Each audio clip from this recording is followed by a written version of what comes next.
Então, vamos lá. Obrigada a todos, todas, todes pela presença nesse evento que a gente chamou Desculpe, um acontecimento caiu em meu colo, que é uma frase do Derrida. Esse projeto foi idealizado pela Patrícia Hermel, que me convidou aqui para mediar essa conversa com essas presenças luxuosas de pessoas com um olhar muito especial, né? São pesquisadoras, são profissionais, são escritoras que estão nesse caminho, né? Nessa caminhada junta pela escrita, pelo pensamento, pela filosofia, pela psicanálise, né? Para tratar de um tema, né? Tudo isso surgiu a partir de um tema que a Patrícia investiga, né? Que passa tanto pela obra dela, da Altura dos Gritos, que é baseado em experiência pessoais de outras pessoas e também de ficção, e da pesquisa de mestrado dela com a Sueli Ronick na psicologia da PUC, baseada na pesquisa da Jerusa Zeunis, que desenvolveu um método de escrita criativa. E também aqui a gente tem a Safira, que é uma psicanalista maravilhosa, que também incursiona pela escrita, tanto da literatura quanto do cinema, e da Amélia, que também é escritora, é psicóloga, está pela ecosofia, está pensando a todo momento a experiência e tudo mais. Então, aqui é uma pergunta que a gente coloca, né? A experiência traumática pode ser uma potência literária? E como? Qual que é a relação da escrita e da experiência e dessa experiência traumática, né? Do trauma que se impõe como um estranho na nossa existência, né? Eu pesquiso e estudo as relações entre vida e corpo também. Então, qual é o seu nome? Meu nome? Gente, meu nome é Ana Paula. Eu sou escritora, sou pesquisadora, sou editora, sou profissional da escrita, né? Doutora? Sou doutora. Oi? Sobre qual foi o seu tema? Eu pesquisei a obra da autora mineira Maura Lopes Cansado, as bioescritas dela, né? Ela tem só 2 livros, um diário, um livro de contos, também baseados na experiência. E eu estudo as bioescritas na visão de biopolítica e na visão de literatura do filósofo francês Michel Foucault, e medio também oficinas de bioescritas, né? Essa escrita a partir do corpo, a partir da vida, a partir da experiência, né? Num sentido muito mais amplo do que só da autobiografia. Então, queria passar a palavra para a Patrícia e para ela falar um pouco dessa relação de potência literária e trauma, como que isso dá na obra dela, dos caminhos que ela percorre, né? Então, é isso. Obrigada, Ana. É uma honra mesmo, um prazer estar com você, com vocês todas. Muito obrigada pelo convite, por terem aceitado. Aceitado? Bom, aceito. Eu não sou escritora de formação, né? Eu trabalhei como atriz durante 30 anos. Eu fiz ciências sociais. E me tornei mãe quando eu queria realizar um primeiro documentário como diretora. E, nesse processo de maternidade, que acabou sendo solo, né, eu comecei a sentir que muitas coisas começaram a silenciar no meu corpo, né? Eu tenho até aqui a Luana. Eu fui buscar meditação, por exemplo, porque eu estava num processo de morte. Eu não estava conseguindo estar viva, porque eu fui entristecendo profundamente, como se alguma coisa tivesse sido retirada, não só do meu corpo, mas do meu direito de escolha. E quando eu cheguei num ponto importante dessa dor, eu senti que escrever era uma forma de continuar viva. E, nesse processo, eu fui buscar várias oficinas de escrita, né? Eu fui para vários lugares, eu fiz uma formação no Instituto Vera Cruz, eu passei pelas oficinas do Maurício Vasconcelos, que está aqui, Salles. Passei por, enfim, por várias oficinas. E, quando eu percebi, saiu uma voz autoral, uma autoria, que atravessava o meu corpo de uma maneira diferente, que não era uma autobiografia. Era um lugar de atravessamento que era como se um intruso tivesse chegado, a partir da experiência, e começasse a ganhar voz. E ele era um outro que se colocava ali. As experiências eram minhas, mas não eram minhas naquilo que eu reconhecia como a minha identidade.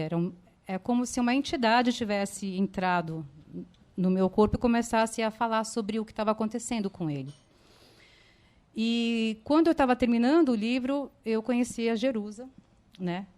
E a Jerusa desenvolveu um método que se chama escrita curativa, né? Que é, no processo da escrita, não é um objetivo curar-se ou curar alguma coisa, mas o exercício de ocupar esse corpo, esse corpus que se torna a partir da palavra, né, a partir do corpo atravessado, ele encontra esse outro lugar de existir.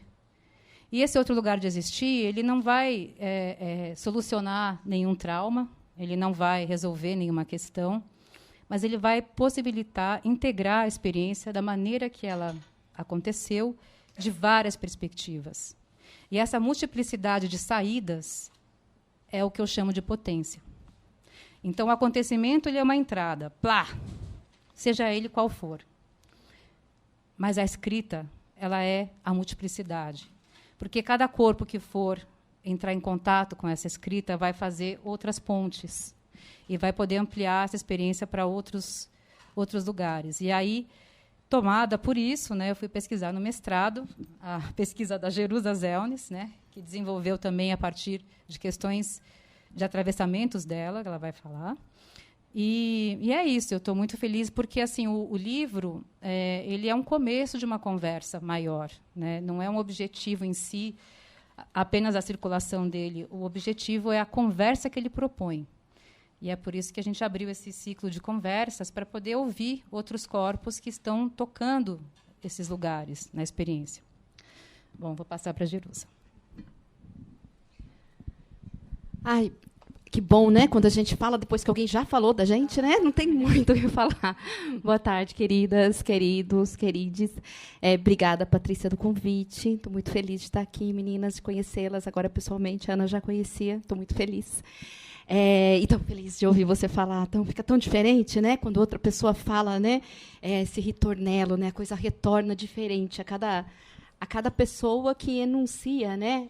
Esse projeto da escrita curativa. Bom, eu sou a Jerusa Zelnis, né?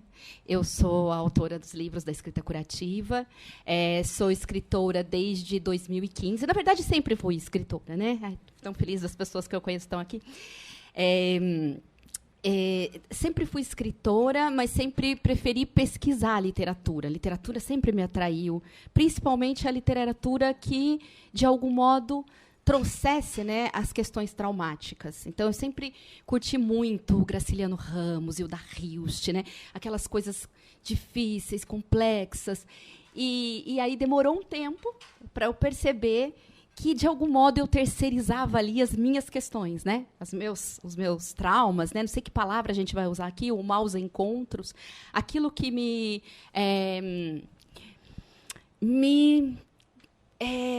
paralisava, mas também me intensificava, né? Porque essas experiências que nos cortam, essas experiências que nos atravessam, essas experiências que saem da ordem do cotidiano, elas são um fármaco, né? É um veneno-remédio, porque ela pode ser um veneno, porque ela te paralisa, mas ela pode ser um remédio incrível para te tirar do lugar.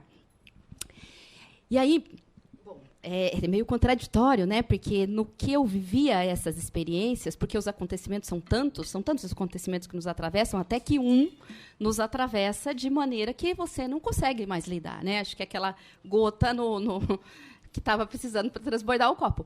Mas eu comecei a perceber que esses acontecimentos que me aconteciam... nunca falei isso, agora que eu estou falando. Interessante, né? Cada vez a gente fala uma coisa diferente. Eu adoro isso, porque a gente fala o mesmo sendo o outro sempre, que é o que você está falando da autoria, né? E aí eu comecei a pensar, ou estou pensando só agora, e pensei que já pensei, que esses acontecimentos que me atravessavam, e como eu terceirizava para a literatura, e estudava na literatura, pesquisava na literatura, e escrevia uma série de artigos acadêmicos, eu desintensificava o acontecimento em mim, deixava o acontecimento para o segundo plano. Só quando não teve mais escapatória mesmo, né, um acontecimento que tinha um tamanho mais desproporcional, é que eu paro e aí eu não falo mais, né? A minha voz se cala. Não, metáfora, né? Uma metáfora. Continuo falando, mas sem corpo, uma voz sem corpo, né, se apresenta. E foi uma perseguição a essa memória traumática, a esse acontecimento que eu tinha perdido. Porque, pelo grau de intensidade, né, eu não tinha como delineá-lo. Então, foi aí que eu comecei a escrever, e aí me aconteceu o que aconteceu com a Patrícia, e o que aconteceu provavelmente com muitas pessoas aqui, que foi quando eu me entreguei à escrita, que já me escrevia, porque a gente é uma ilusão achar que a gente que escreve, né? Nós somos escritos sempre, né? Nós somos um produto de escritura também. Estamos escrevendo sempre, mesmo quando não com lápis na mão, né? Isso que a gente está fazendo é a construção de uma vida, de uma história, de várias, múltiplas. E aí, nesse momento, eu comecei a perceber essas vozes múltiplas que me atravessavam, né? A experiência, que ela era individual, ela continuou sendo singular, mas ela já era uma experiência comum, porque ela já participava de um outro universo. Eu poderia entregá-la, porque seria a experiência de qualquer um, né? Porque ela tinha linhas que dialogavam com toda a experiência radical, né, de vida e morte. Acho que é isso.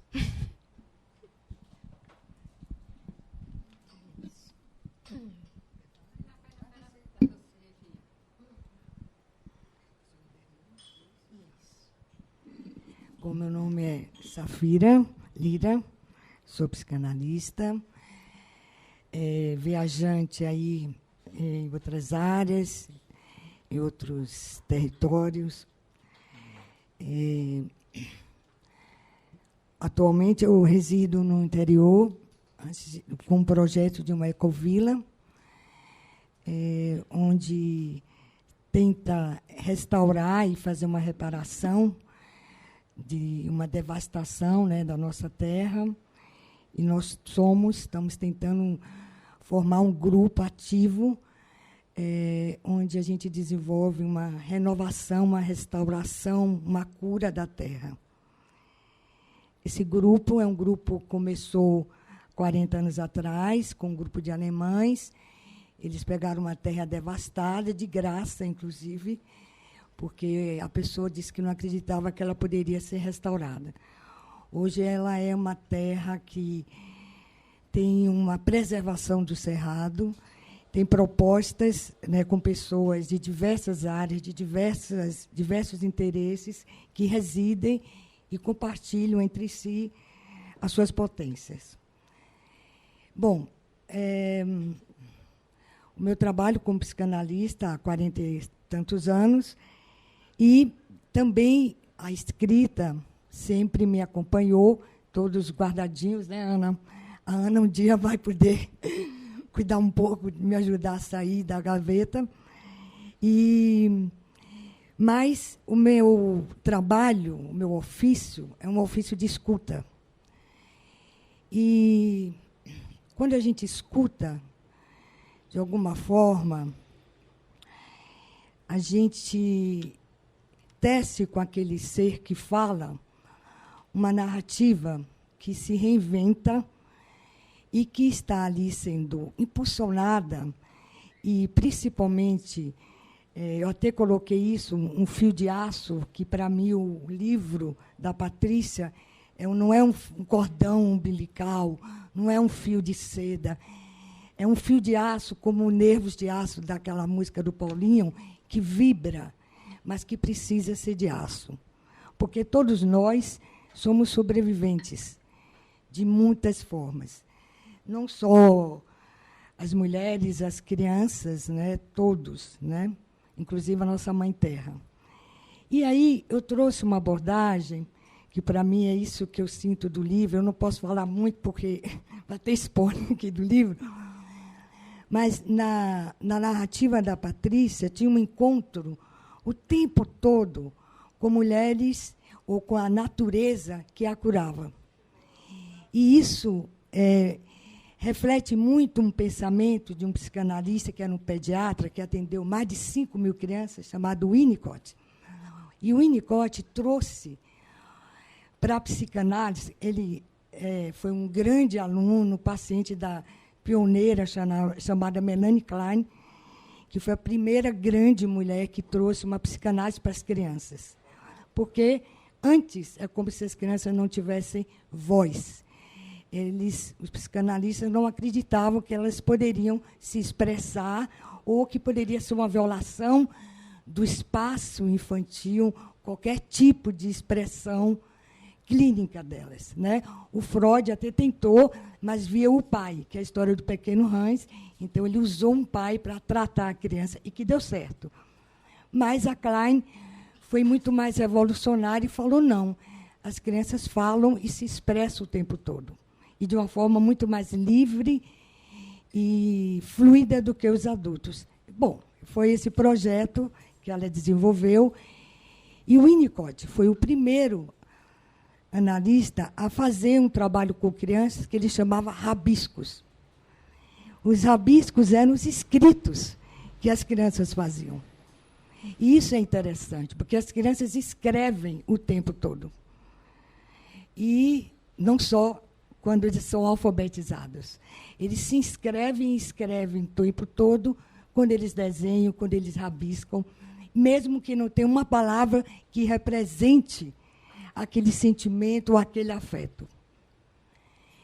Então, no livro da Patrícia, o que eu entendi é que ela coloca essa conexão e, providencialmente, como um grande destino, a Mãe Terra se apresenta na forma da xamã, da parteira, que é lindo, né? Lindo.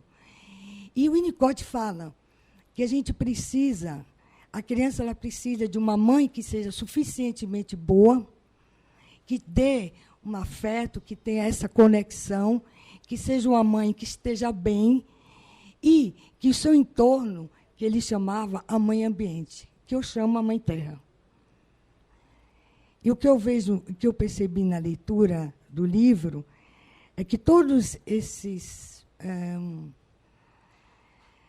acontecimentos, eu vou falar assim, que foram se repetindo dentro de uma busca, né, da personagem, eles estavam em função de... que é isso que o trauma faz. O trauma, ele nunca para de impulsionar a gente. Deixa eu beber um pouco de água.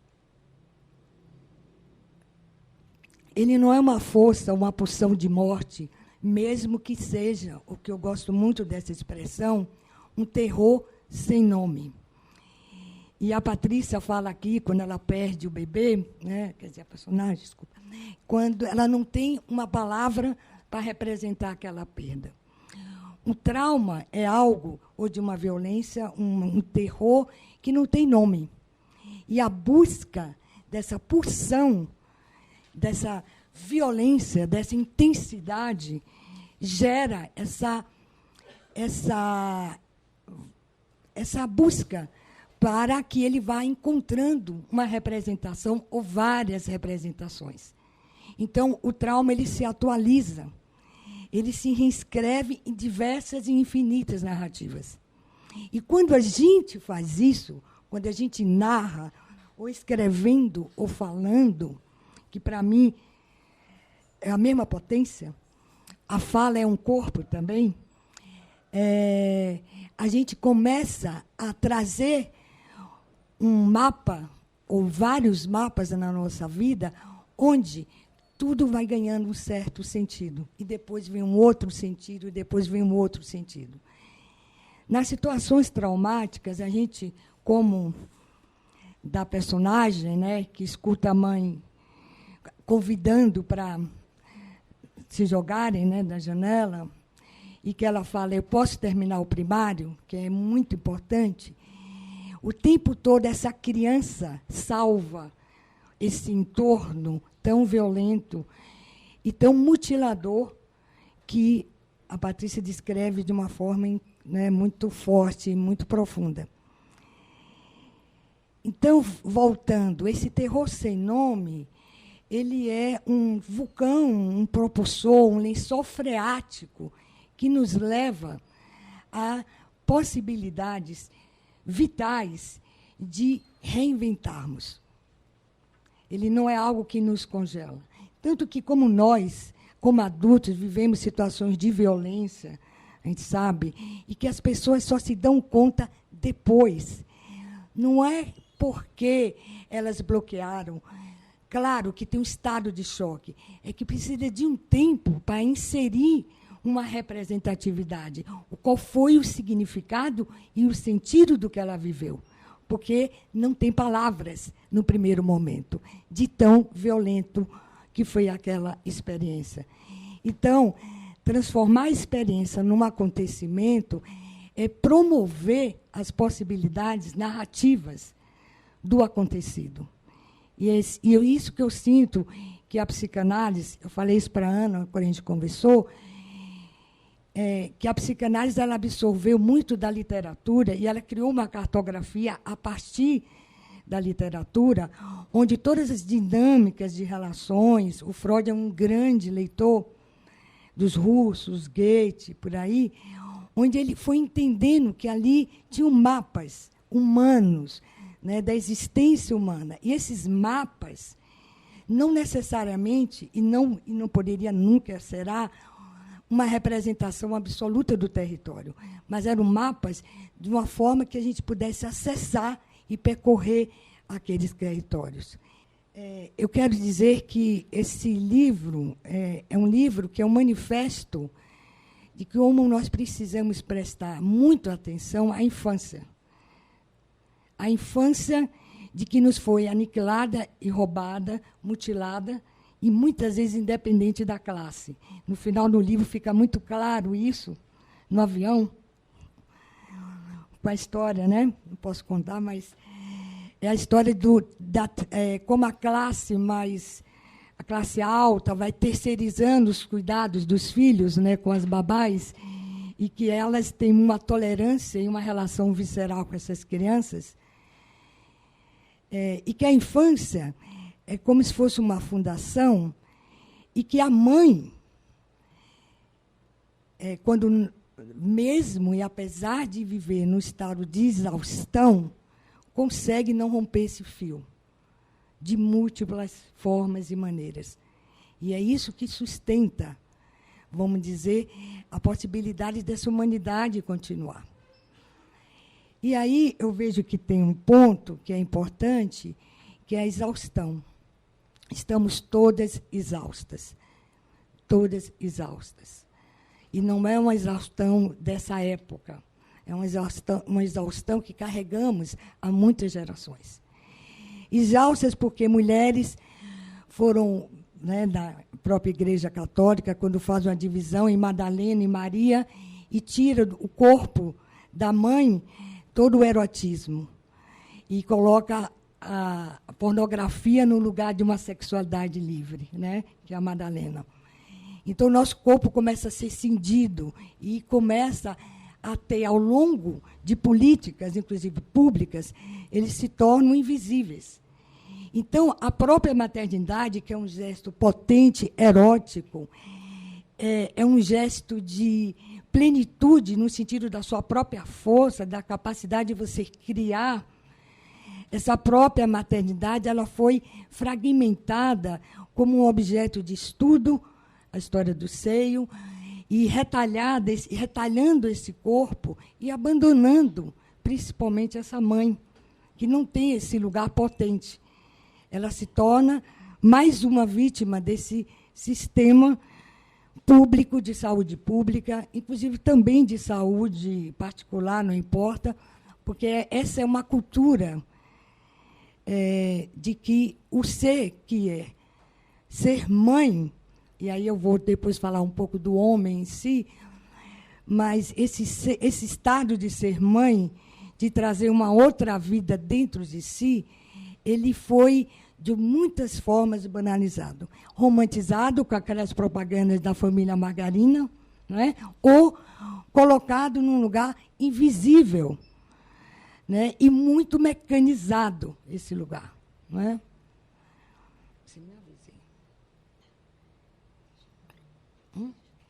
Me avisa. Podemos fechar? Tá. Então, por último, isso aí é só para a gente continuar, né? O terror sem nome, que para mim é essa situação de trauma, é quando nós não temos, como uma criança que recebe uma violência física, sexual de um adulto, aquele corpo da criança, e depois a exaustão de um corpo de uma mãe, que recebe uma carga, vamos pensar que o normal, o orgânico seria 100, e uma violência insere naquela criança, ou naquele corpo materno, uma carga de 300 volts. E isso é o estado de exaustão. O tempo todo, nós estamos trabalhando e existindo acima do que a nossa potência, né, é criada e que se aplica na vida, né? Nós estamos exaurindo em nós a possibilidade de um futuro mais potente. E eu diria que isso faz parte de uma política pública, uma política do capitalismo, porque pessoas exaustas, né, elas ficam não só mais vulneráveis, mas é uma forma muito forte do silenciamento. E as crianças e as mães vivem esse silenciamento.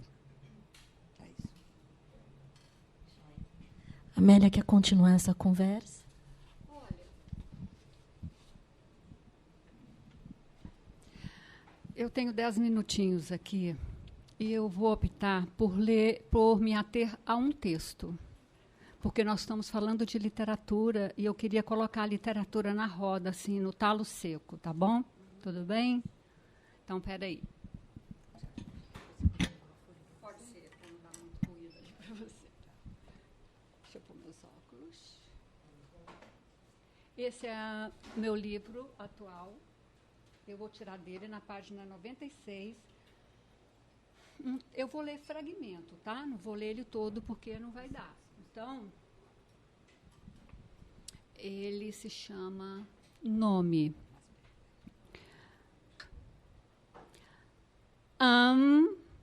Me, eu, mirre. Auxílio preciso do corpo. Tornar-se singularidade. O nós.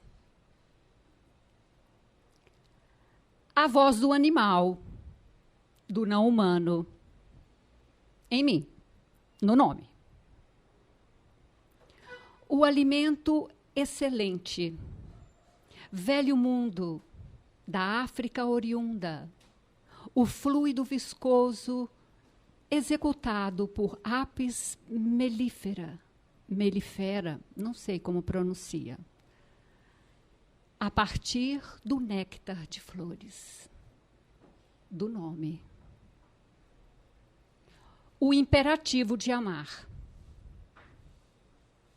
Artigo definido feminino ao fechar e abrir. Na saída e na entrada. Fim e início.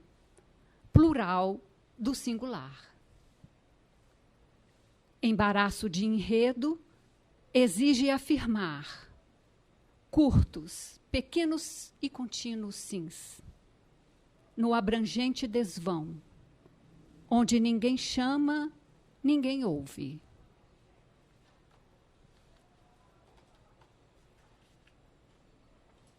O mar. A palavra mar. ao viver, avistar de forma detida, soletrar o mundo de viva voz, afinar, costume em criação e distância. O meu nome guarda um tanto do nome que trago. Som sem signo cria-se através de corporeidades e correspondências.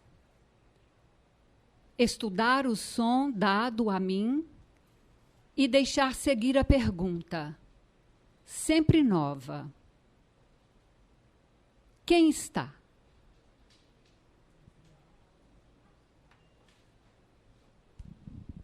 Tem tempo? Como é que está o tempo? Bem, gente, eu acho assim, para mim,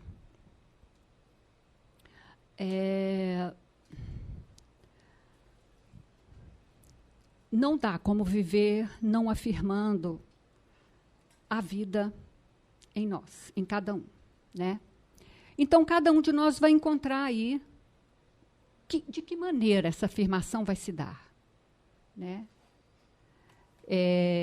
No meu caso, foi no campo da arte, apesar de eu ter rodado o mundo. Até encontrar, assim, a arte em mim, porque eu quero. Porque eu encontrei ela por aí desde quando eu nasci, dentro da minha própria casa de nascença, de origem. Mas eu achava que era do meu destino, então que isso ia se dar de graça. Mas não, né? E daí que eu sempre escrevi. Esse livro aqui, ele é essa experiência e essa investigação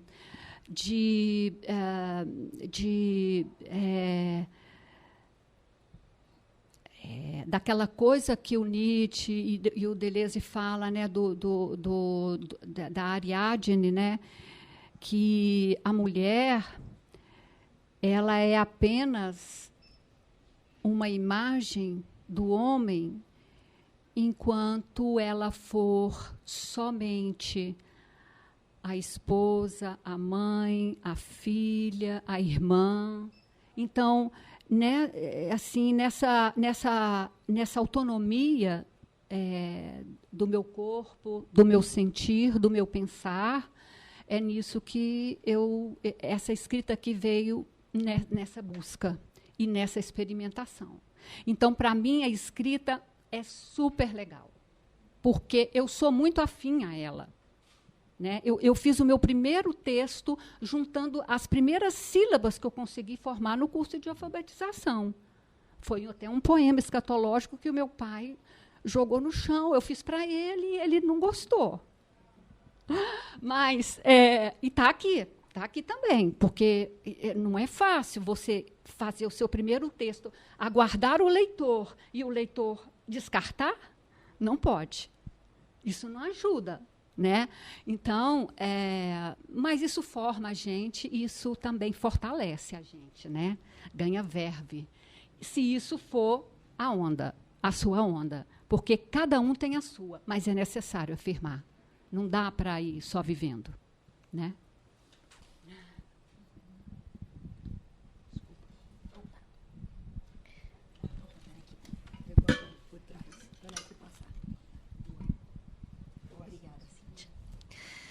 Ufa!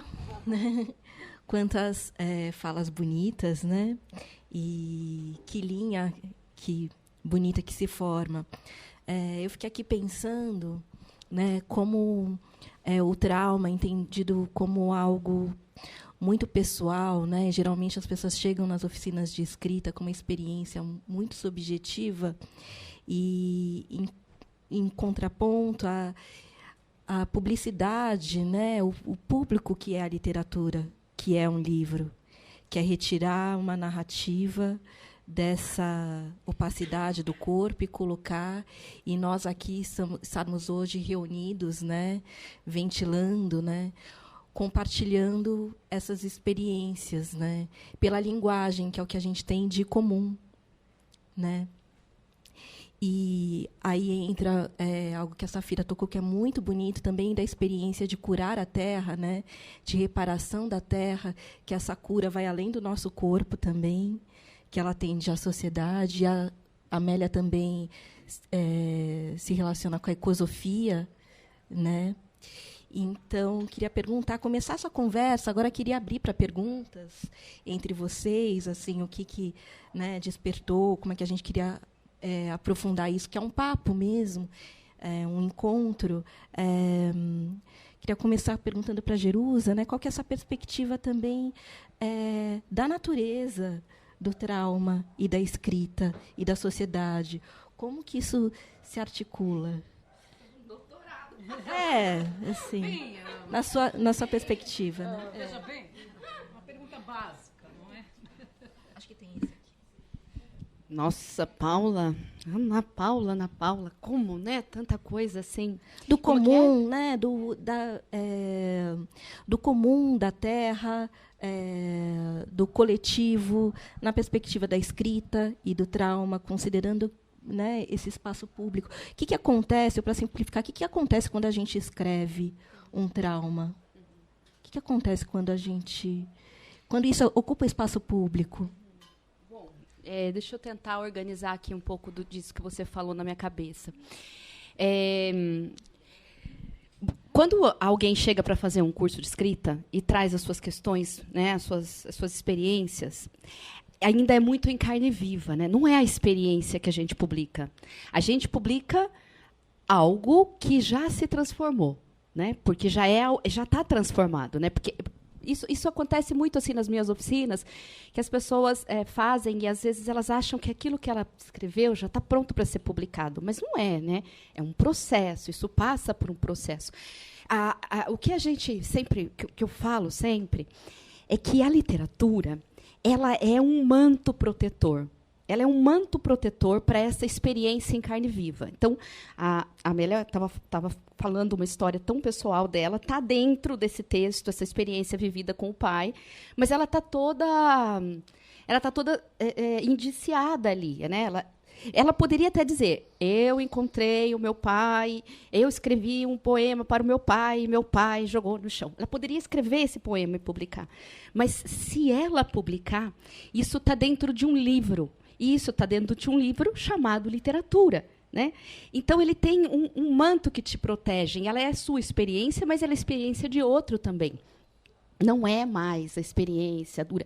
E é esse agenciamento que te potencializa. É você poder agenciar, porque você viveu um acontecimento de forma passiva, né? Aquilo te atravessou, você estava passivo aquilo.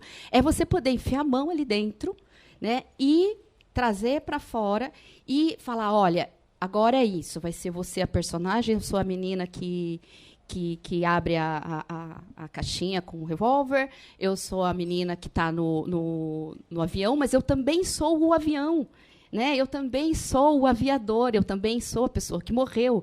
Então, quando eu estou agenciando uma narrativa, eu vou me fortalecendo porque eu vou conseguir transitar por todos os pontos. Tudo ali, de algum modo, esbarra na minha experiência e a amplifica, né?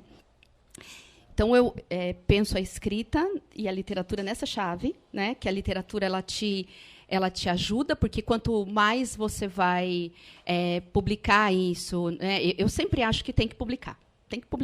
Né? Tem que escrever, e tem que escrever para buscar a intensidade, né? Tem que ter a literatura, ela é feita de intensidade, não de intencionalidade, né? Assim, vou escrever para me curar, né? Como a Patrícia estava colocando no início.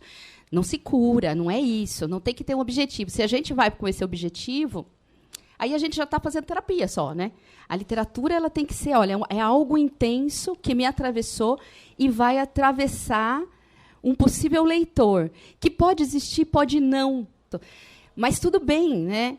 Porque é uma coisa que é uma produção, né? Uma flor, eu acho que ela não fica pensando, né?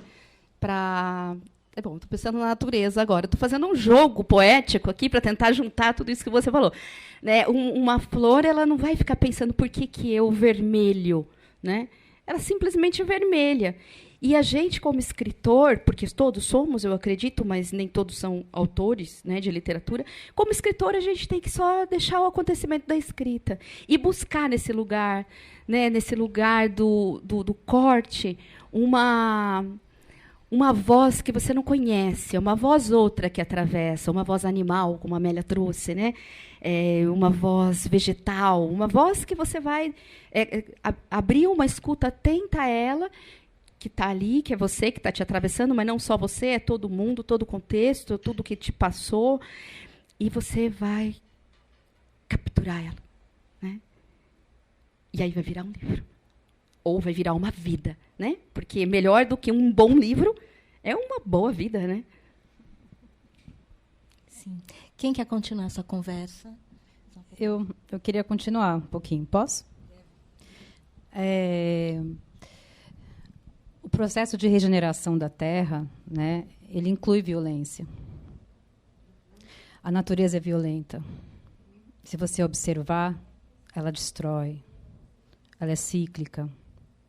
Nesse sentido, ela é muito parecida com o corpo humano e com as nossas relações. Então, para você regenerar um solo, você primeiro tem que aprender a olhar, ler o solo. E depois você tem que escutar o solo. E nessa relação de conexão, as coisas vão se transformando e você vai entendendo quando agir, quando não agir, quando deixar a coisa sozinha tomar corpo, né? Nesse sentido, o processo da literatura, na minha experiência, ele também acontece assim. Por quê? Porque quando você vai para o corpo da escrita, acontece duas coisas interessantes. Café? A primeira é que você abre uma escuta que não estava posta ali, que você não sabia que você podia se escutar tanto, porque sai uma outra voz. Essa outra voz, ela te conta sobre o momento, no caso do trauma. O que é o trauma? O trauma é uma ausência. Você fica ausente. A escrita, ela é um exercício, como qualquer outra coisa que você pode escolher, como a Amélia falou, né, aquilo que te traz conexão com a vida, né? Mas no caso da escrita, na minha experiência, quando eu vou ali, eu consigo escutar essa outra voz que se apresenta e que me ampara para voltar para essa ausência e habitar essa ausência. Eu começo a habitar uma ausência. A partir daí, existe uma coisa que a Audre Lorde, né, fala assim, o seu silêncio não vai te proteger. É um livro ótimo, inclusive. Onde ela também fala que a raiva é um lugar importante de voz, né, que a gente fica reprimindo a raiva, não é um comportamento social aceito, mas ela é um comportamento de intensidade necessária. Como é que a gente vai defender os nossos direitos? Como é que a gente vai se rebelar contra essa sobreposição de violências que a gente tem diariamente, seja na política, seja como mulheres, seja como preta, seja como trans, seja como o que for, entendeu? Como é que a gente vai responder a isso se a gente não tem raiva, né? A raiva é importante, a raiva também, né? Mas o que também a Grada Quilomba também fala, que quando você escreve a sua história, você não vai ser escrita e delimitada e demarcada por outro. Você se apropria da forma que você quer ser contada para os outros. E esse outro corpo, ele é um corpo que ganha essa multiplicidade que a gente está falando aqui e essa possibilidade de nascer diferente. A gente se dá outras vidas para aquela vida que nos foi dada. É isso que eu sinto.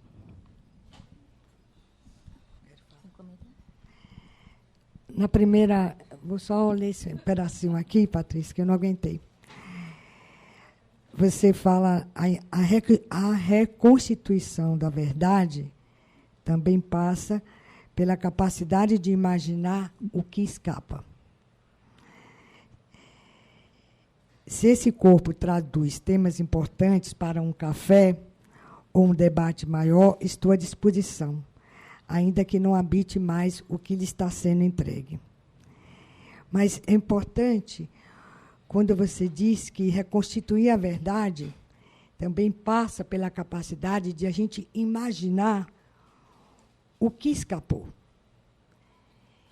E exatamente por isso que eu sinto que o trauma é aquela experiência que sempre vai escapar.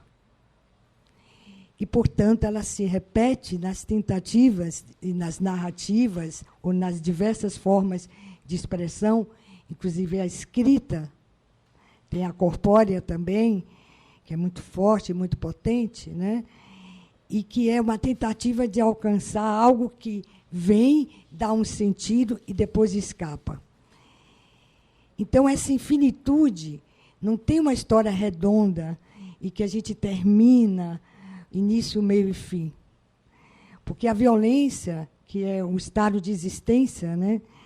Essa violência, ela convida pela raiva, pelo amor e por outras emoções, inclusive por um estado de angústia, né? Ou de privação, inclusive privação material, né? A pobreza material, a desigualdade social,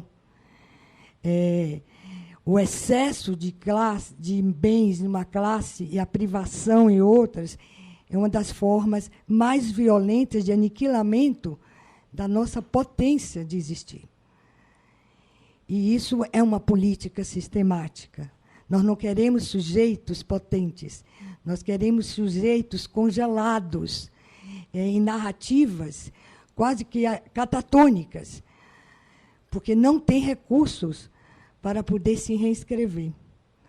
Então, quando a gente traz essa narrativa, ou várias narrativas, a gente tenta, com a palavra escrita ou falada, trazer corpos que se descolem de uma situação que se diz determinante e fechada e absoluta. E é essa visão do trauma que a gente precisa desconstruir. Essa visão do sofrimento que a gente precisa desconstruir. Ali tem uma fonte de reiniciar infinitamente novas formas de existir e de viver, né? E uma delas é quando também a gente se conecta com a natureza como um espelho dessa capacidade que ela tem de que, aniquilada, desértica, ela se restaura. Isso é muito importante. Posso falar uma última coisa? No filme O Sacrifício, do Tarkovsky, na primeira cena, tem o pai e o filho, e tem uma árvore seca, que ele está na beira do rio, plantando. E ele chega para o filho e diz, vou te contar uma história. E ele fala, imagina, filho, se todos nós, em pequenas cidades ou no mundo, durante 3 anos, fizéssemos algo diariamente que trouxesse vida para o nosso planeta. E aí ele conta a história de um monge que fala para o discípulo, lá no alto daquela montanha tem uma árvore seca. O monge diz, ela está morta. E o mestre diz, o seu trabalho é, durante 3 anos, todos os dias, levar um balde de água e colocar nessa árvore. Depois, mais ou menos 3 anos, a árvore floresce e está viva. Então, essa é a força que nós temos de florescer e, de forma sistemática, aí sim, é uma repetição, a gente afirmar essa potência.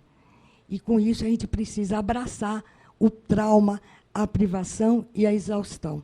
Senão, a gente perde a potência. Maravilhoso. Isso me fez lembrar uma experiência com crianças em Portugal, de uma bolsa que eu recebi da Cátedra Jaime Cortesão, com o apoio do Camões, e eu realizei com a Carolina Pezzoni, na Universidade do Porto. E a gente fazia oficinas de escrita com crianças a partir da experiência autobiográfica. E tinha uma das crianças, uma menina, eram crianças de 8 anos, mais ou menos, que a cada momento que a gente provocava, né, para ela escrever uma lembrança, ela contava uma coisa triste, né? A morte do avô, a morte do cachorro, o dia da festa de aniversário que não teve, né? Então, até que foram 4 encontros. No 4º encontro, ela falou assim: mas eu só escrevo coisa triste, né? Hoje eu vou escrever uma coisa feliz. E aí ela, né, através da escrita, ela percebeu essa repetição, esse acesso. E um outro caso foi um menino que ele não queria escrever. E aí a gente entregava uma folha sulfite em branco e um lápis. É só isso, né? Isso é bom da escrita ser franciscana, né? Você precisa de muito pouco para escrever. E aí, ele, no primeiro dia, ele escreveu assim: não tenho nada para escrever. E entregou a folha. Aí, no segundo dia, ele escreveu a folha inteira: não tenho nada para escrever. E, na terceira, ele escreveu bem grande: não tenho nada para escrever. E aí, no 4º encontro, ele falou: é legal isso, eu vou começar um diário. Então, é incrível, né, a potência da escrita, né, de mobilizar essas potências também, né, para a linguagem da fala, assim como a Safira falou. A Amélia quer fazer algum comentário, alguma pergunta? Acho que eu vou continuar você aí, porque essa coisa do diário me pega muito, né, porque eu acho que é a maneira como eu escrevi, desde, assim, né. Eu lembro eu falo, que coisa, eu levo um tanto de porrada e esqueço. Eu preciso de começar a ficar mais esperta, entendeu? Porque se alguém vier fazer de novo, eu já vou logo de cara falar que aqui não. Aí eu comecei, falei, então eu vou fazer lista. Vou fazer lista. Fulano de tal dia fez isso. Entendeu? Aí, então, assim, foi como se fosse assim, eu começando já a atender a minha necessidade de criar memória mais sofisticada, porque a minha estava muito fraquinha. A minha memória era muito casual, entende? Ou eu podia me lembrar ou eu podia não me lembrar. E isso não estava me servindo. E então o diário, ele percorreu a minha vida toda. Eu tenho muitos cadernos de diário lá em casa, que eu já de vez em quando eu leio eles de novo, mas assim, sabe quando não dá leitura? Era muito circunstanciado ali, e parece que eu estava fazendo mapas. Entende? Então, assim, hoje, aquilo já não existe mais, aquela configuração não existe mais, e aí, então, eles estão lá.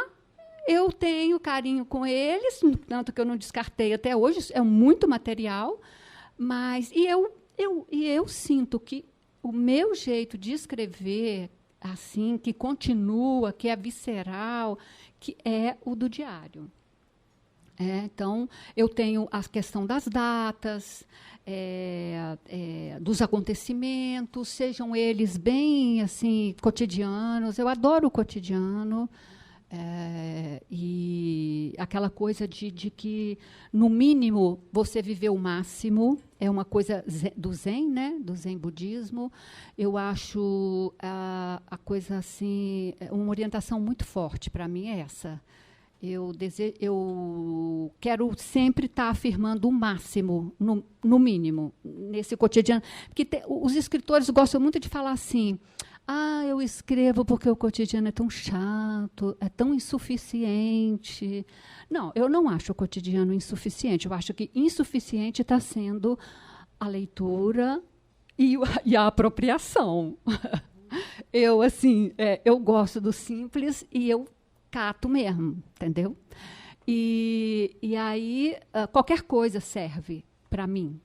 E tem uma coisa que eu sou muito chocada, que é o seguinte... até o Valtércio Caldas ele fala disso. Ele falou uma vez, e eu até escrevi isso. A arte é a produção de desconhecido. Então, isso é um referencial para mim, porque muita gente diz que está fazendo arte, mas ela está fazendo arte com arte, quer dizer, com o que já existe.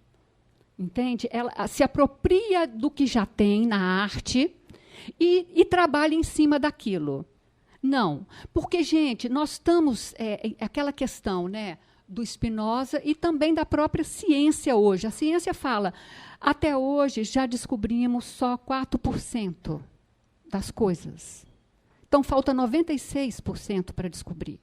Do que nós vivemos todo dia. Nós estamos sob um tanto de desconhecido e que isso tem que perturbar a gente de alguma maneira, ou pelo menos nos criar curiosidade. Né? E para o Spinoza é isso também, que o corpo e o pensamento, quer dizer, o que nós somos, os nossos sentimentos, o nosso pensamento e o nosso corpo, ele tem um tanto de coisa que a gente não alcança. Então, uma coisa bem simples, que me choca muito também, é o seguinte: como eu posso respirar sem estar consciente? Entende? Como? Como a respiração pode acontecer quando eu estou dormindo e eu não estou atenta a ela? Ela não precisa de mim. Isso é muito impressionante, você entende? Então, assim, eu então, acho isso, essa questão de lidar com o desconhecido, essa escuta do desconhecido, escuta do desconhecido em mim e em tudo. É essa prática de escuta do desconhecido que vai aumentar o gradiente do que a gente pode acessar e descobrir para ampliar a nossa experiência. Joia. Vocês querem fazer alguma pergunta? Querem abrir para o público? Já pode? Bom, vamos abrir agora a conversa com vocês. Alguém quer fazer algum comentário? Tem alguma pergunta? Alguma curiosidade?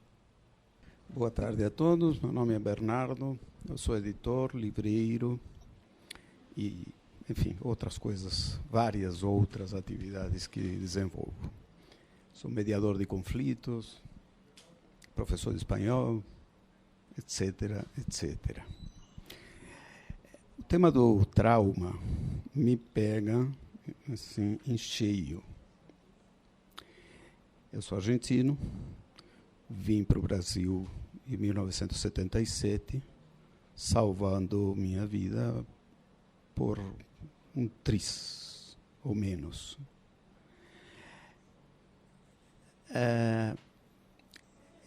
A situação de reencontrar meu lugar no mundo e me reconstruir e me reencontrar significou e significa um esforço emocional e de um investimento de vida assim, monumental. Este tema do trauma me lembrou uma situação que eu descrevi escrevendo. Não posso dizer que seja escritor, embora tenha já vários artigos publicados, todos referentes ao mundo editorial, à cadeia produtiva do livro, etc. Aqui no México, na França também, e na Argentina também. Mas eu tenho alguns escritos secretos, autobiográficos, que, embora esta não seja uma oficina de escrita curativa, oi, Jerusa, curativa, muito prazer, Jerusa.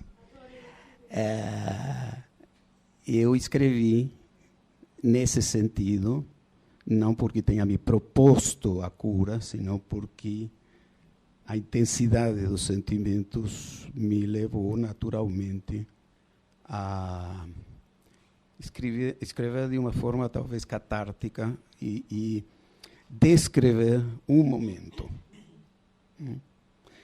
Então, se vocês não têm oposição, eu gostaria de fazer uma leitura desse pequeno texto, 3, 4 minutos só, que eu considero o marco de uma nova vida, o momento que eu venho para o Brasil.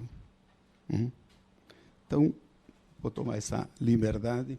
Não faço isto habitualmente, só compartilhei esse texto com alguns amigos íntimos e pouquíssima gente. Mas acho pertinente com a temática que estamos tratando.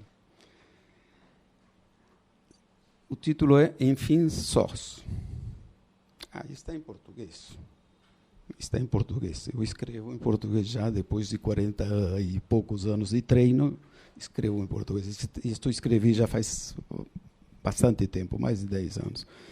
Era uma vez, uma única vez e última vez que minha mãe acenava solitária desde o terraço de Carrasco, o aeroporto de Montevideo. O avião azul claro da Cruzeiro do Sul iniciava sua progressiva aceleração pela pista vazia como a minha sensação de perda, rumo à fusão com o azul ameaçado do céu vespertino. Pouco antes de levantar o nariz, o do avião, vi à distância o braço agitado dela, minha mãe, pela janela oval. Um flash, apenas um flash de lágrimas no rosto de quem se despede tomado por um mar de angústias, observando quem parte para um futuro de duvidoso retorno. Para trás ficava o terror. As faculdades perdidas, a família, os amigos e a minha geografia portenha. Para trás ficava o espanto, a paranoia, a vida frágil descartada pelo mais profundo círculo do inferno. Pela frente, um efímero alívio, a insegurança, o desconhecido destino de um par de anotações com telefones de quem poderia nos estender uma mão acolhedora. Estabilizado o voo e as emoções, minutos antes do lanche, a primeira leitura em português. Um jornal para mim desconhecido, o Estado de São Paulo, me informa que o idioma não é tão impenetrável assim. Constato que minhas anteriores passagens pelo Yiddish, o inglês e o francês me deram certo treino para lidar com idiomas. Além do mais, descubro uma nova habilidade transicional. Leio em português, mas penso em espanhol, minha língua matriz. A escala em Porto Alegre nos apresenta um professor da Universidade de Pelotas que, sentado na mesma fileira, puxa uma civilizada e curiosa conversa. Indaga sobre nosso destino e planos, com certeza percebendo em nossos rostos as expressões pálidas de quem acabou de salvar sua pele numa aventura para lá de arriscada, cinematográfica. Eis a ocasião para colocar em andamento o primeiro ato do nosso plano. Estamos de lua de mel. Vocês têm hotel em São Paulo? Não. Uníssono, não. Aceitam uma carona?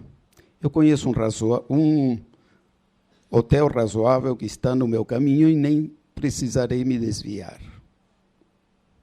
O edifício Banespa, entre nuvens e luzes, foi a nossa primeira visão da capital paulista, enquanto o avião virava rumo ao posicionamento adequado para o pouso. No hall central do aeroporto de Congonhas, só tinha Congonhas em maio de 1977, o professor quase imperativo recomenda comprar um mapa, pois para um turista poder decifrar esta cidade resulta imprescindível. Tinha razão. Táxi, placa indicando Indianópolis, só que eu leio Indianápolis. Quantos carros? Como exclamou um dia minha avó na sua última visita, anos depois. Rua deprimente na Santa Cecília. Hotel de quinta categoria. Boa sorte! E, de repente, enfim, sós.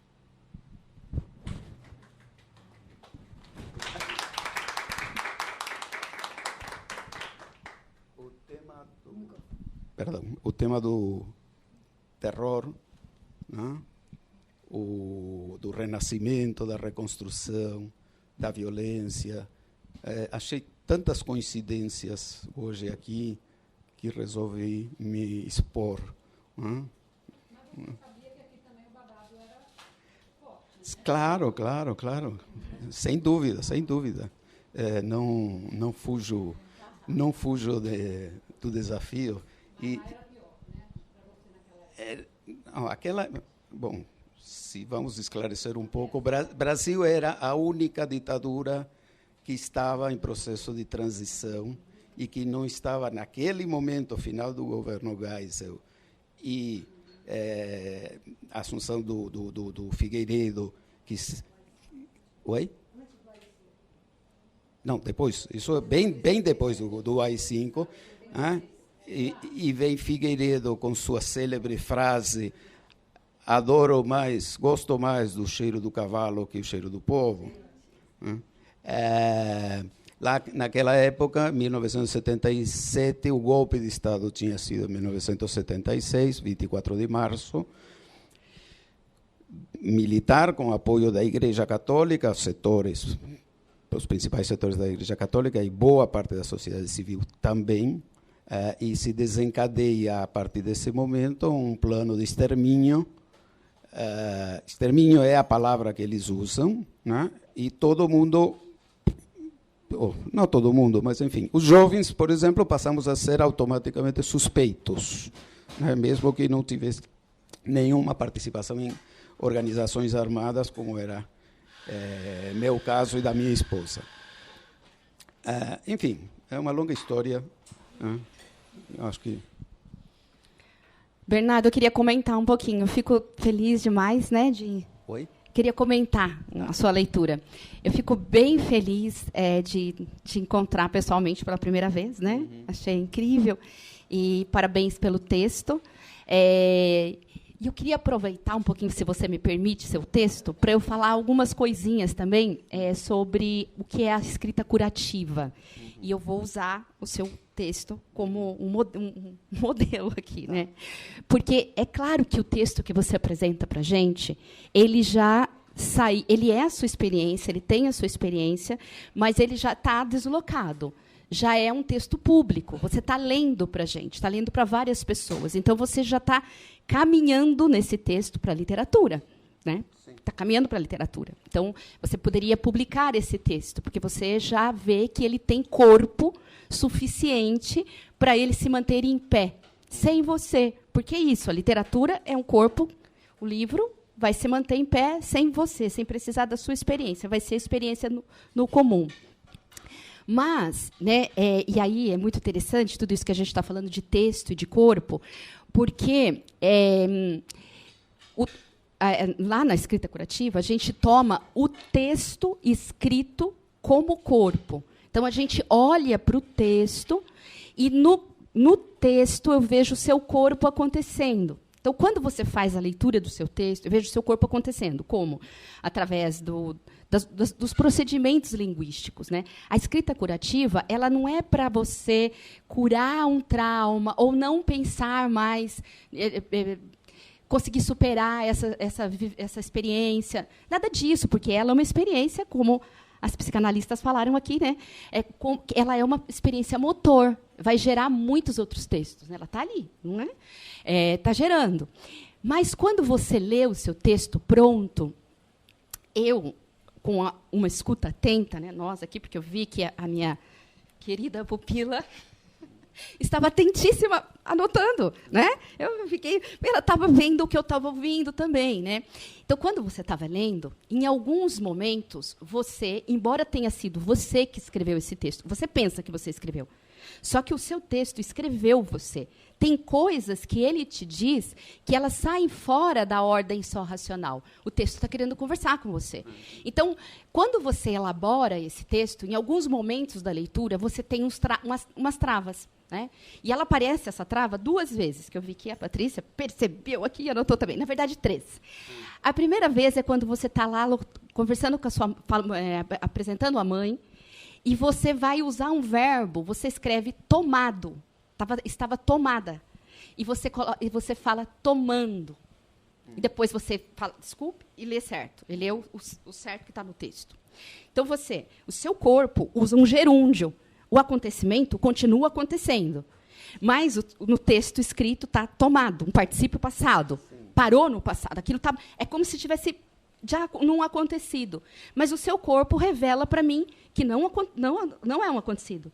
É um acontecendo. Está acontecendo. É um gerúndio. Então, eu falaria para você assim, Bernardo, tá aí. É aí que a gente vai trabalhar. A gente vai pegar esse negócio e vamos trabalhar, porque isso é gerador. Esse lugar do seu corpo, o texto, é gerador de muitas outras narrativas. Depois você faz isso de novo no hotel, né, Patrícia?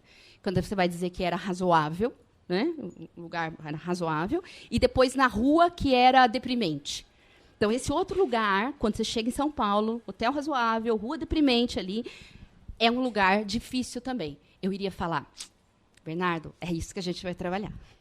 Não, e tem uma coisa, de você pensar em espanhol e escrever em português, efímero. Né? Já é o portunhol. Eu sou a favor de uma política da língua do portunhol como língua oficial da América Latina. Eu sou contra essa divisão. Então, eu acho o portunhol também um exercício fascinante. E queria dizer que, olha que interessante, a gente conversando sobre esse motor, que é a experiência traumática, te convido a ler um texto secreto. Né? Eu fico muito honrada pela sua abertura e sinto que é isso que é a conversa. A conversa é sobre isso. Se alguém depois se sentir convocado a ler alguma coisa, a falar alguma coisa, perguntar alguma coisa, por favor, fique à vontade. O Gil, né, queria se colocar. Para ele é melhor.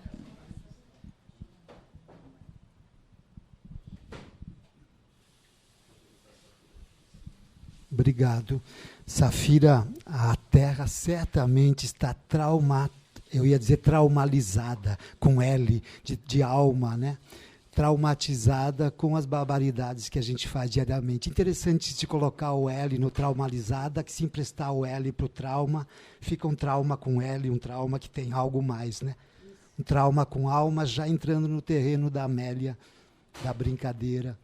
E com esse absurdo, que essa coisa, essa porcaria que somos, né, que fazemos com a Terra diariamente.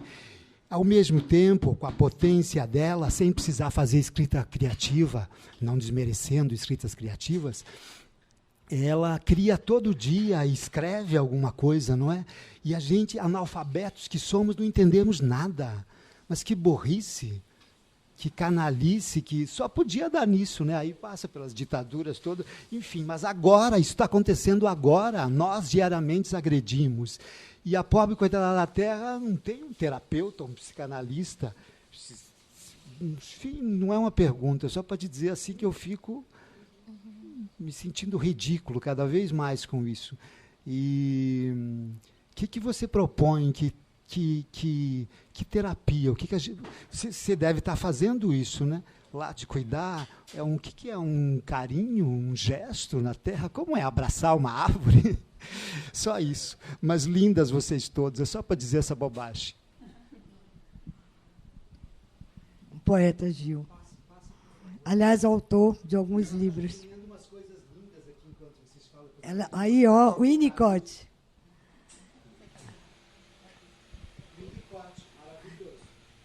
Os rabiscos. Lindo. É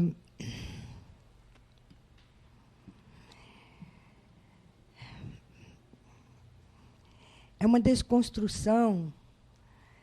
Quando o Paul Virilio, uma época, num dos livros dele, que eu não me lembro mais, eu acho que é Velocidade, ele fala assim, que existe uma política. Ele não fala assim. Quando eu falo que ele fala assim, gente, é a minha adaptação, tá?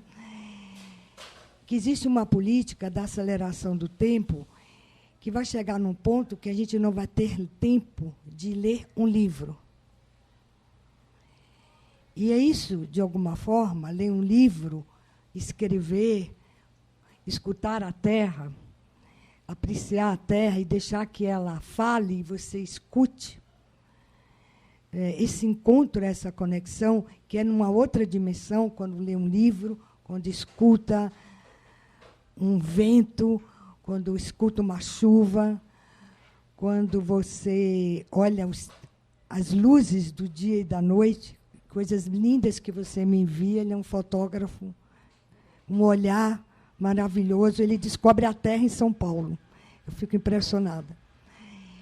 E o exercício, para mim, que tem muito a ver com o que a Patrícia, na história, nessa narrativa, que ela mostra o quanto é possível encontrar pessoas, nesse caso mulheres, que estão compartilhando de forma generosa esse conhecimento e essa sensibilidade de estar em contato com a natureza em nós e na Terra.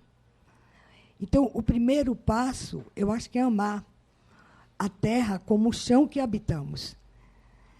E amar no sentido de se conectar como uma extensão do nosso corpo. Esse é o exercício. E o segundo, eu acho que é devolver o que lhe foi roubado. Então, quando a gente devolve o que foi roubado com as árvores, a comunicação de árvores entre raízes, você se conecta com esse estado de cura ou de reparação. Eu diria que é uma reparação. Não é nem cura, para mim é uma reparação. Então, o como fazer isso é estando perto em qualquer lugar. Pode ser no apartamento, numa varanda de um apartamento, pode ser no Ibirapuera, pode ser numa terra no interior, mas em qualquer lugar ela pulsa. Eu vejo nas suas fotos essa pulsação e fico profundamente grata quando você me manda. E uma vez, muitos anos atrás, eu fiz um filme chamado Cidades Possíveis, é um curta, 100 palavras, e eu falo sobre a borboleta no filme, tem uma transformação. E eu descobri, fazendo uma pesquisa, que os japoneses, quando querem investir numa cidade, a primeira coisa que eles observam é se existem borboletas naquelas cidades. Porque isso significa que ali tem vida. Então, que eles podem investir e restaurar o que tem ali. Né? Muitas, infinitas borboletas. Então,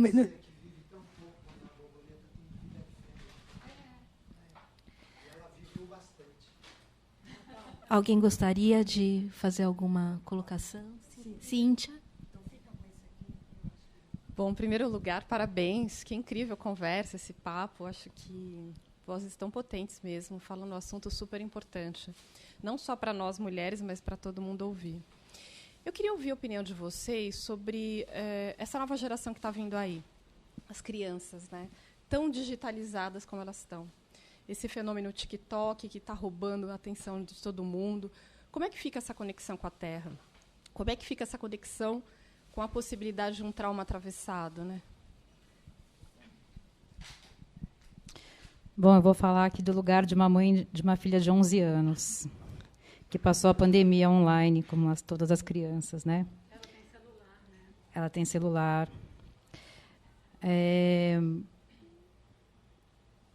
Como mãe também solo, para eu poder fazer o mestrado, por exemplo, eu tive que deixar ela fazer as aulas dela online enquanto eu estudava, escrevia, atendia as aulas. E, nesse processo, ela não assistia a aula, ela ficava se comunicando e jogando. Ela descobriu assim um lugar assim radiante de possibilidade de comunicação para uma criança que estava presa em casa, num apartamento. Né? Eu tentei, dentro do possível, meu pai estava com câncer e eu não conseguia muito sair para ir para uma fazenda, um sítio, não tive muito como me deslocar durante a pandemia. As poucas vezes que a gente fez isso foi muito bom, mas, no geral, né, nesses anos de pandemia, eu quase perdi a conexão com ela e dela com ela mesma. Foi muito difícil. Me mudei semana passada para Bragança Paulista para passar a semana lá. Estou construindo numa associação, também no processo de regenerar a terra, todas essas coisas todas. E uma semana que a gente está lá, num tempo dilatado, numa outra relação com o tempo, eu já senti que a ansiedade dela baixou sem fazer grandes esforços, sem ter que colocar isso em pauta. E claro que é um privilégio, um lugar de privilégio. Como é que a gente fala isso numa política pública, né? Eu acho que, em primeiro lugar, é o que o Winnicott e o que a Melanie Klein observou lá atrás. A gente tem que ouvir as crianças, porque a gente vai para o diagnóstico primeiro, a gente encapsula as crianças todas em lugares com transtorno autista, hiperativa, TDAH, não sei o quê, não sei o quê, não sei o quê, não sei o quê. E as crianças estão sendo medicadas. Assim, é um grande equívoco da comunidade psiquiátrica, da comunidade psi. Né? A comunidade psi está se revendo bastante nesse ponto, né? Mas, sobretudo, eu acho que é um acreditar também na autopoiese das crianças. Né? Elas passaram por essa destruição também, mas elas também se regeneram. Vai deixar marcas. Já tem, é um trauma coletivo, é um trauma individual, mas as crianças têm uma capacidade de regeneração absurda, né? É só elas terem oportunidade. Então, o que a gente consegue a partir de agora fazer? Né? Como que as aulas podem ser dadas? O que vai se ensinar na escola? O que é prioridade? Né, excelência para entrar no vestibular ou um suporte socioemocional para as pessoas se conhecerem as suas potências, né? Então, eu acho que a escuta é uma chave muito importante, porque se a gente escutasse os adolescentes, talvez eles não teriam cometido suicídio em tão grande número. Se a gente conseguisse escutar as crianças, idem. Então, eu acho que as redes, elas são um meio de comunicação que alimenta as paranoias de uma maneira muito eficaz, mas elas são um meio de comunicação. Antes era o telefone, antes do telefone era a televisão, e antes em cada época teve a sua forma, obviamente formas mais saudáveis, mas é a ferramenta de comunicação. E o que a gente tem em paralelo a isso que fortalece outras relações, né? Relações com a vida, com as pessoas, né, com o tempo. Então, eu acho que qualquer investimento pessoal nesses outros tempos, que não são esses de cumprir as tarefas, de fechar a semana com tudo realizado, são super importantes. Mas a Luana, que está aqui, ela trabalha bastante com adolescentes, não é? Ou não? O microfone. Na verdade, eu não trabalho com adolescente, mas, enquanto você estava falando, eu estava aqui pensando numa experiência que eu tenho vivido como mãe, que eu posso compartilhar. Eu sou mãe de uma de 12 e uma de 14. E a nossa pandemia pessoal, porque tem a pandemia de cada um, né, de cada família, ela teve uma certa suavidade, porque a gente morou na praia, e isso fez toda a diferença do mundo. Mas os efeitos da pandemia, eles são coletivos, né? Então, assim, a partir do momento que a gente volta para São Paulo e que elas voltam para a escola, os laços estão todos muito desgastados, assim, né? E eu acho que para os adolescentes esse foi um momento, assim, acho que para todo mundo foi muito difícil, mas teve algumas faixas etárias que foram afetadas de uma maneira muito abrupta, né? Muito incisiva, isso. E eu vi elas sentindo esses efeitos da pandemia de todos nelas, né, nas minhas filhas. Então, assim, de repente, o fato da nossa pandemia ter sido suave não foi mais tão importante, né, porque o atravessamento é um atravessamento coletivo. E aí, um grupo de pais e mães, a gente resolveu se encontrar para falar de saúde mental, né, porque a gente viu que estava ficando muito pesado, enfim, trocar experiência, ouvir. E eu lembro que uma das mães, faz alguns meses isso, ela falou que ela demorou para entender que a filha dela estava precisando de ajuda, que eles foram atrás de terapia, etc., e que ela tinha começado a fazer análise, mas aí ela disse assim, mas eu acho que ela começou a melhorar mesmo quando ela começou a ir sozinha de metrô para lá, ir e voltar. E aquela fala ficou ressoando para mim, sabe? Eu achei tão interessante ela falar isso. Fiquei me perguntando, o que é isso, né? Por quê? E aí, recentemente, a minha filha, a mais velha, começou a ir e voltar de metrô da escola todos os dias. E, de repente, ela virou outra pessoa. Assim, a gente viveu um momento muito duro lá em casa com ela, sabe? Muito, muito, muito duro. E, de repente, ela, assim, é como se o peso todo do mundo, da pandemia, da adolescência, das redes sociais, de repente tivesse saído, assim, pá, né?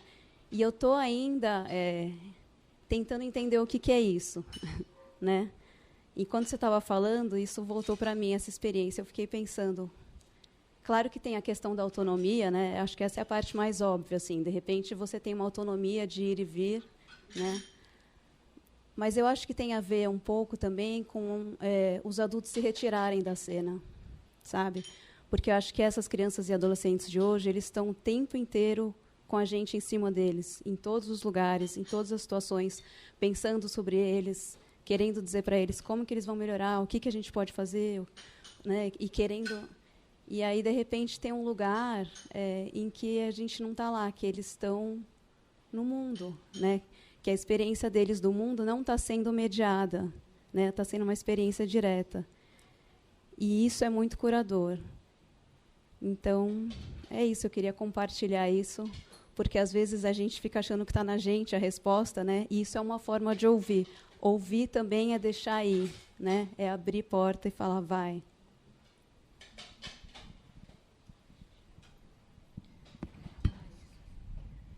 Acho que a gente tem tempo só para mais uma, se alguém quiser, ou vamos para o finalmente? Alguém está ansioso para falar? Dá tempo de aplaudir?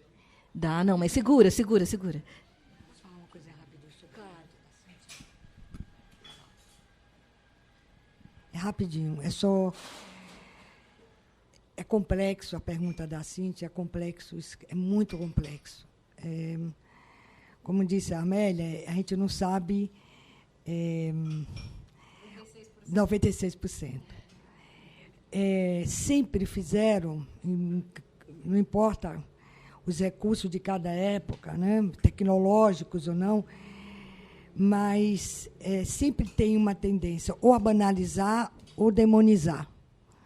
Então, a gente demoniza ou a gente diz, é isso aí, está tudo certo, é TikTok, é digital, e é isso aí. Imagina, o Freud e outros, a Melanie Klein e o Winnicott, iriam fazer greve de fome. Mas por quê? Porque tem uma tendência, que eu acho que isso é importante, né? A gente olhar o sintoma como uma doença. E o sintoma é uma manifestação do trauma, e não uma doença. O sintoma é uma forma de falar e de escrever o que está acontecendo comigo e com o outro. Então, se eu acolho esse sintoma como um gesto corpóreo de saúde, de uma resposta possível daquele ser, eu começo a dialogar com esse sintoma, que é um gesto de criação do ser que tenta se debater em um conflito, independente de qualquer conflito. O que a gente faz? Classifica o sintoma, medica e tenta dissolvê-lo. Eu penso que o primeiro gesto de um bebê, isso tem no livro também, o primeiro gesto de um bebê, quando ele está com a mãe, além de buscar o seio, né, pelo cheiro, o primeiro espelho que a criança tem é o olhar da mãe. Pode ser o olhar do pai, o olhar dos avós, é o olhar. Como eu sou olhado, é assim que eu me vejo. Então, eu penso que os adolescentes, mais do que qualquer coisa, e as crianças, elas precisam encontrar bons espelhos. Nós precisamos ter bons olhos, boas formas internas de olhar, e elas entenderem que nós estamos ali ao lado delas, e não longe delas, e não julgando-as, mas conectadas. E isso passa muito pelo nosso olhar, nem pela palavra. A forma como você olha é uma forma de como você pode se conectar. E, às vezes, não é nem conversando, tendo DR com adolescente, que eles detestam, mas é a forma de olhar. E isso, para mim, dilui essa história da compulsão, a digitalização, mas também cria um espaço de proteção. A casa é um espaço de proteção, é uma pele, onde se conversa tudo que é possível e impossível. Eu acho que é isso que nós precisamos, esse espaço dentro da casa. Então, com isso, a gente garante que eles desenvolvam esse filtro que você falou, do metrô. Isso aí demora, falar de outras coisas depois, mas eu diria que é esse lugar de acolher a diferença, acolher o que eu não acho que é correto, acolher o que me assusta, me espanta. Então, isso é um exercício de uma renúncia egóica que a gente precisa ter como mãe, como pai, sem perdê-los de vista. O problema é que a gente perde de vista. E, quando a gente perde de vista, eles também se perdem, porque ainda eles precisam dos nossos olhares. É só... Muito obrigada. Falar uma coisinha para encerrar? Tá. Eu só queria falar uma coisinha para encerrar, que é a importância de deixar um livro no mundo. A gente perdeu uma amiga muito querida, que é poeta, escritora, psicóloga junguiana. Foi de repente, a gente não esperava, a gente foi roubada da presença dela. A gente, quer dizer, eu me sentia assim. Ela tem um livro que se chama, né, a poesia, como é que é? Poesia roubada, uma coisa assim. Mas eu falei, estava comentando com a Jerusa que eu estou lendo esse livro de novo e de novo. E cada vez que eu leio os poemas, é como se eu entrasse num mundo completamente diferente, como se eu nunca tivesse lido. A poesia é uma dobra incapturável. Ela não é capturável. Ela é uma instância da escrita que permite esse lugar de não captura e inaugura um acontecimento a cada leitura. Então, eu diria para todos, que escrevam, publiquem. É muito importante deixar o seu corpo no mundo. Ele faz diferença. É isso. Bom, queria agradecer a participação maravilhosa de vocês, o convite da Patrícia Hermel, a presença de todos vocês desse encontro. Falar que esse é o primeiro de um ciclo.